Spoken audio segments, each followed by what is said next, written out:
Awesome. We are coming at you live for one last video before Unit 3 test.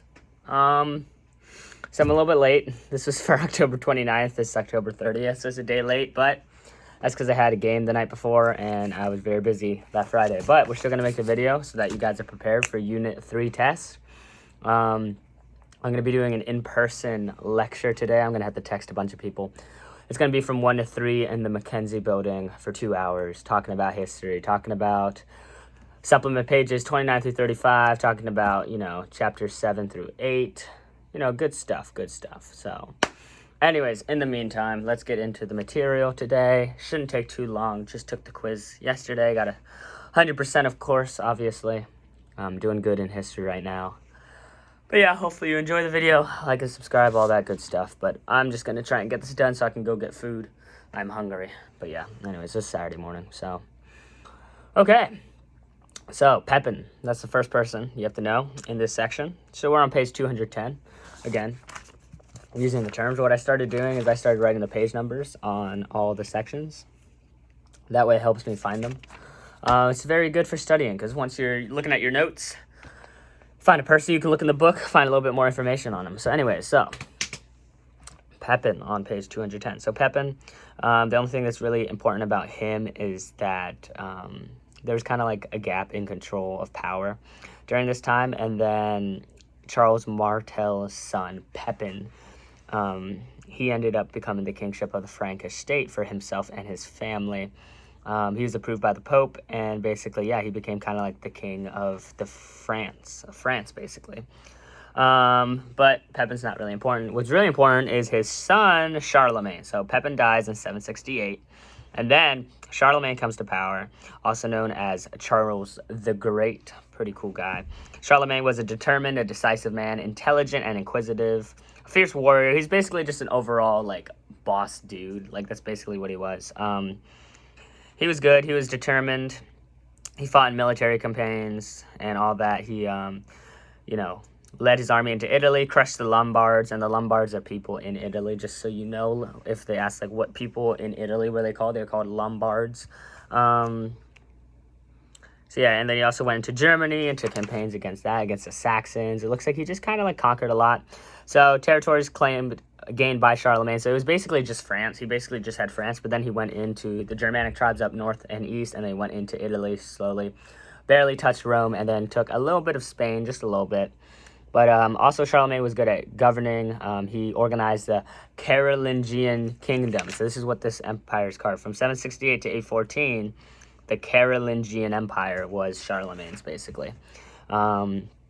So basically he just became very good in that, and then he just established a couple of things. One of them was a missi dominici, which is a term that you have to know. Missi dominici just means messengers of the Lord King. 2 men who were sent out to local districts to ensure that the counts were executing the king's wishes. So basically he divided his empire into, so counts could take over, because again, just like every history thing ever, when you take over a bunch of land, it's hard to control. So you divvy it up, get some counts. So these guys were messengers of the king. So missi dominici, messengers of the king. Basically, they would just ride out on their horses and basically be like, yo, are you doing okay? And then they'll be like, yeah, no, okay. Then we'll report back to the king. So that's what missi dominici.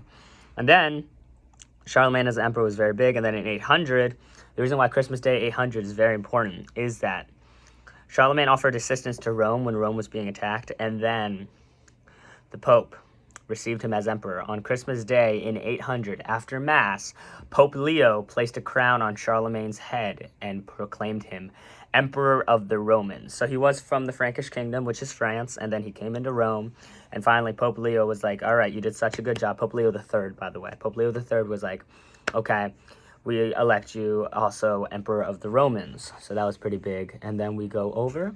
That's on page 213. We skip over all the way to 219. Anyways, we skip over. We're going to start talking about the Treaty of Verdun. So, the Carolingian Empire disintegrates after Charlemagne's death. Because, again, just like any emperor, Alexander the Great, Genghis Khan, whatever it is, basically, you conquer a bunch, you do well, you die. The people after you do not take care of the kingdom as well. So, The Treaty of Verdun is all about which it all divided the Carolingian Empire into three major sections. The west side was Kingdom of Charles the Bald, the east side was Kingdom of Louis the German, and the middle was Kingdom of Lothar. So that's how they divided it. So yeah, you just need to know mainly that it split into three major sections, and yeah, so Charles the Bald got the west, Louis the German got the east, and then Lothar got the middle, basically. That's all you have to know about that. Just really know that it's split into three. And it was his, hold on. It was his son. So Charlemagne had a son, Louis the Pious. Louis was not strong ruler, was unable to control either the Frankists or his own four sons. And then eventually, so his grandsons basically took over. But just know the Treaty of Verdun split into three different sections of the empire. It's going to be really easy. Then Muslims, Magyars, and Vikings. So all on page 220. Very nice. But so basically in the 9th and 10th centuries, the Magyars were a new type of people. So first we're going to talk about the Muslims. So as we know in previous videos, the Muslims began a new series of attacks in the Mediterranean in the 9th century. They raided the southern coast of Europe, especially Italy, and even threatened Rome. But Muslim forces also destroyed the Carolingian Empire defenses in northern Spain. So basically the Muslims were, they were coming at the peak of their power because this is all during the time. So this section is literally all this time. Everything's going on at the same exact time. Basically the Muslims are rising, the Frankists are rising, the Vikings are rising. Like all these different groups are rising in power. So the Muslims were rising because of Islam and Muhammad. But what ended up happening was they were basically just attacking everything in the Mediterranean Sea. So Italy, parts of Greece, and then parts of Spain and France, just the southern parts. They were attacking through the waters. And then the Magyars were from West Asia, which is where I'm from. I'm West Asian, Kazakhstan to be precise. But yeah, so they were West Asia who moved into Eastern and Central Europe. And they were finally crushed at the Battle of Lechfeld. Not sure if you're going to have to know that, but the Battle of Lechfeld is when they were crushed. They were converted to Christianity and settled down in the Kingdom of Hungary. So eventually they just kind of hung out in Hungary. And then the Vikings. So the Vikings were by far the most devastating and far-reaching attacks came from the north of Scandinavia. The Vikings were Germanic people in Scandinavia. And basically, they basically had a love of adventure and their search for wealth and new avenues of trade. Two features that they had that you probably will need to know. First of all, they were warriors. And second, they were amazing shipbuilders and sailors. Just think of Vikings nowadays. Like, obviously, like they're really strong. Like the stereotype, they're really strong. They really have really good boats and stuff like that. So they raided among the northern parts of Europe. And they went all the way down into the Mediterranean, too. So that's pretty big. Vikings had a big impact. Then we're going to get into feudalism. So feudalism is found on page 223. Okay, so the emerging world of lords and vassals. We're going to get into the Middle Ages, finally. This chapter is literally called the early Middle Ages, 750 to 1000, so chapter 8. So anyways, so this you have to know. Since the Carolingian Empire was gone, governments ceased to be able to defend their subjects because they didn't have a real government. So it became important to find some powerful lord who could offer protection in exchange for service. The contract sworn between a lord and his subordinate is the basis of a form of social organization that later generations of historians call feudalism. So basically, it's like, okay, I'm a farmer, and I don't have an empire to protect me anymore. I don't have a real military. So instead, I'm going to find a rich lord who can protect me, and basically I'll serve him if he protects me from the bad guys. So for instance, if I'm getting attacked by the Vikings, I'm going to want to find someone who's richer to take care of me. So I'm going to go to him and be like, hey, I will serve you. I'll give you money. I'll give you food in order for you to protect me. So it's basically feudalism in this sense. It's just the exchange of goods and services to a higher up for protection. And then the next thing you have to know is vassalage. So the practice of vassalage, or vassalage, I don't really know, I'm calling it vassalage, was derived from a Germanic society in which warriors swore an oath of loyalty to their leader. So it's basically just like warriors being like, I swear to you as a leader. And then these people who served a lord also was known as a vassal. So if you're a vassal, you're a warrior who swears a vassalage to your leader. So an oath of loyalty. That's all you have to know. And then, so then we have to flip the page to 224 to know about fief and sub-infeudation. So fief. So this is getting into kind of almost knights, but fief. So what a fief is, you need to know, it's a weird word, F-I-E-F. But fief is just simply land. That's literally all it is. It's just land. Like fief is land. So basically, it was the land specifically granted to a vassal in return for military service. So as I told you, a vassal would either offer food and goods, or he would fight for the lord in order for protection. Either one of them would work. So if he fought for them, then a fief was the land granted to them. So basically, if you wanted to get land, you would go to a lord, you'd be like, hey, I will fight for you. And then if you fought for him well, you get fief, which is land. And then what sub-infeudation, so the problem is fief holding also became increasingly complicated because sub-infeudation developed. The vassals of a king, who were themselves great lords, might also have vassals who would owe them military service in return for great land. So basically, it's a trickling effect. So basically, you have the king up here, right? The king is up here. He has lords that are vassals to him. Vassal, again, is just someone who will go to him for protection. And then the lords have farmers, basically. So all the farmers, so say there's 4 farmers. There's 4 farmers working for one lord. So the problem is all those 4 farmers are guaranteed land. They're guaranteed a fief. But the problem is they don't have enough land to go around. So what happened is sub-infeudation is the lord's like, hey, I'll give you all a portion of the land. So they get all portion of the land. So they get like, they all get quarter of the land that they were promised. And then the problem is those farmers become lords later on, and then they have farmers to work for them. And then there's less and less land. So eventually there's just less and less land. So, and then there's some people that owned more land and some people that earned less land, basically. That's all you have to know.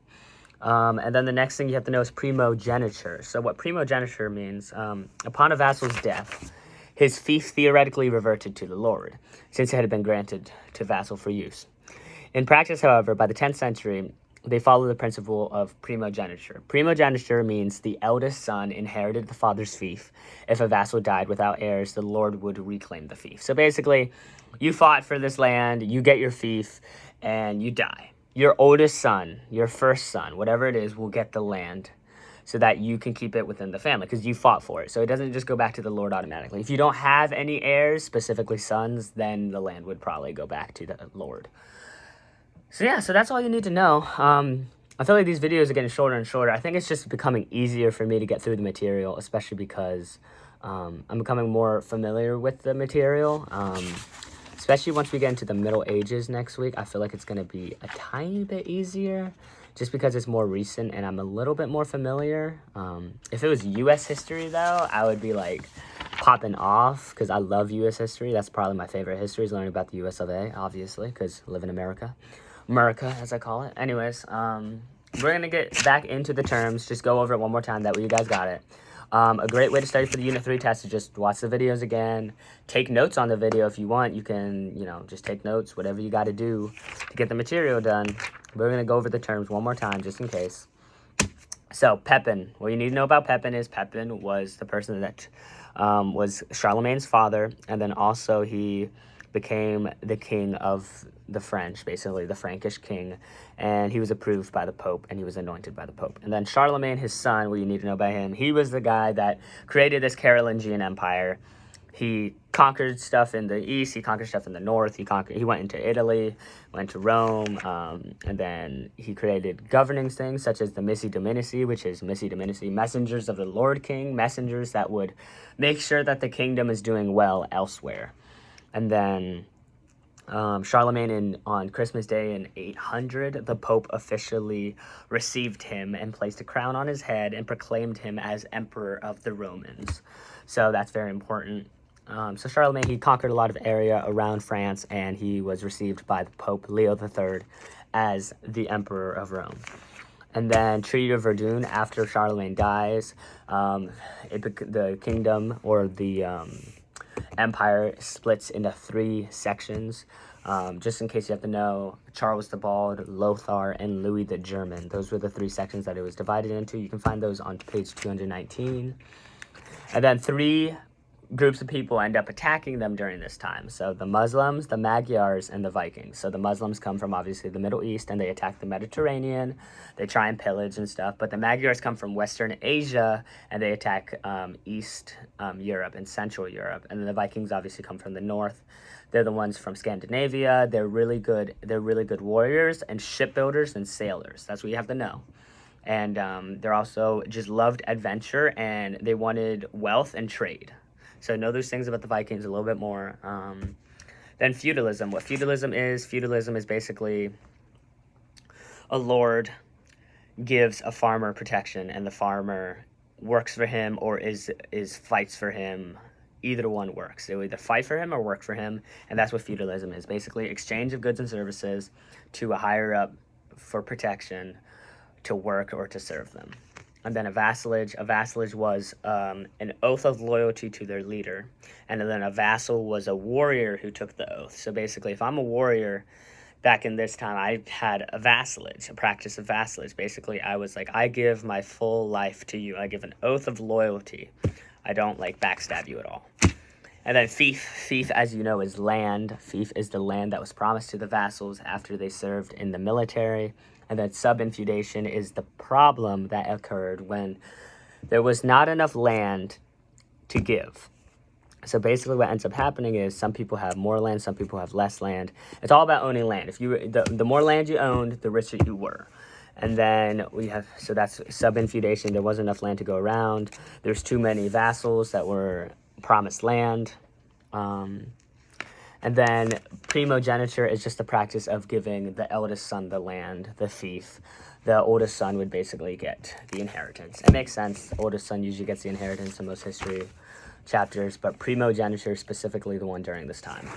Okay, well, I did this video. Sounds good. Hope you guys enjoyed it. It's 10:30 now on my Saturday morning. I'm about to go get food, go bowl, and then I gotta text people for the history study group. But yeah, so yeah, hope you guys enjoyed the video, and I will see y'all later.